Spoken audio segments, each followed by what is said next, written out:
नमस्कार। स्वागत है आप सभी का हिंदी साहित्य और सृजन में। आज की इस वीडियो में हम बात करेंगे लोक साहित्य के बारे में।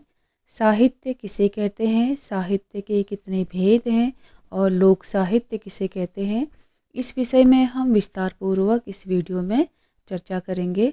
इससे पहले अगर आपने हमारे चैनल को सब्सक्राइब नहीं किया है तो चैनल को सब्सक्राइब कर लीजिए और घंटी के बेल आइकन को दबा दीजिए ताकि आने वाले नए वीडियोज़ की जानकारी आपको सबसे पहले मिलती रहे।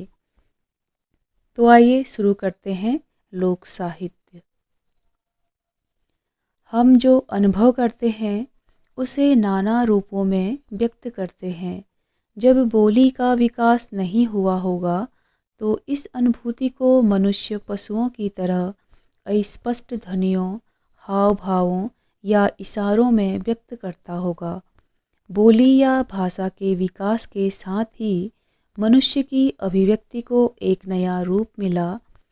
नए नए शब्द विकसित होते गए और उनका प्रयोग वह अपनी अभिव्यक्ति के लिए करता गया। प्रकृति के विविध क्रिया व्यापारों और मानव के सामूहिक जीवन ने इसको और अधिक सूक्ष्म बनाया। अनुभूति की इसी सूक्ष्मता और वाणी के विधान से साहित्य का जन्म हुआ। एक पीढ़ी दूसरी पीढ़ी को मौखिक रूप से कई प्रकार की जानकारी देती रही। वाणी की अनुभूति प्रधान प्रकटीकरण साहित्य का पहला रूप था जो मौखिक रूप से कई पीढ़ियों तक चलता रहा। यानी जो साहित्य है उसका जो प्रारंभिक रूप था वह मौखिक था और यह मौखिक परंपरा एक पीढ़ी से दूसरी पीढ़ी को हस्तांतरित होती रहती थी। लिपि के विकास से पहले का जो साहित्य है वह मौखिक उसकी परंपरा रही है।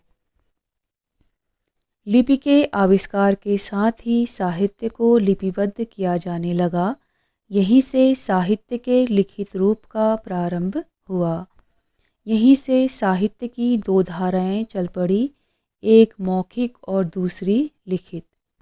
साहित्य के लिखित रूप के विकसित होने के बाद भी उसी के साथ समानांतर रूप से जनसामान्य में मौखिक साहित्य भी प्रचलित रहा। मौखिक साहित्य को लोक साहित्य और लिखित साहित्य को परिनिष्ठित साहित्य कहा जाता है। भारत में लोक साहित्य और परिनिष्ठित साहित्य दोनों की ही परंपरा बहुत प्राचीन है। वैदिक साहित्य लिपिबद्ध होने से पहले हजारों वर्षों तक मौखिक रूप में ही परंपरित रहा है। इसीलिए वेदों को श्रुति भी कहा जाता है। अपभ्रंश युग में भारत में कई बोलियों और उपभाषाओं का विकास हुआ। इनमें कई क्षेत्रीय बोलियों ने भाषा का दर्जा प्राप्त कर लिया। जन सामान्य का यही साहित्य उन भाषा बोलियों के लोक साहित्य के रूप में जाना जाता है। अतः हम संक्षेप में कह सकते हैं कि लोक की भाषा अथवा बोली में मौखिक या परंपरागत रूप से प्रचलित लोकमानस की मौखिक परंपरा या मौखिक अभिव्यक्ति उनके भावों के संपूर्ण जीवन की अनुभूतियों का सजीव जो चित्रण है, जो अभिव्यक्ति है, वही लोक साहित्य कहलाता है। लोक साहित्य दो शब्दों के योग से बना है, लोक और साहित्य। अंग्रेजी में फोक लिटरेचर के पर्याय के रूप में यह शब्द हिंदी साहित्य में प्रयुक्त होता है।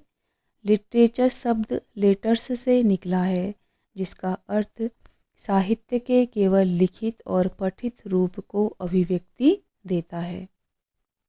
तो ये आज हमने लोक साहित्य के बारे में, लोक साहित्य की उत्पत्ति के बारे में जाना।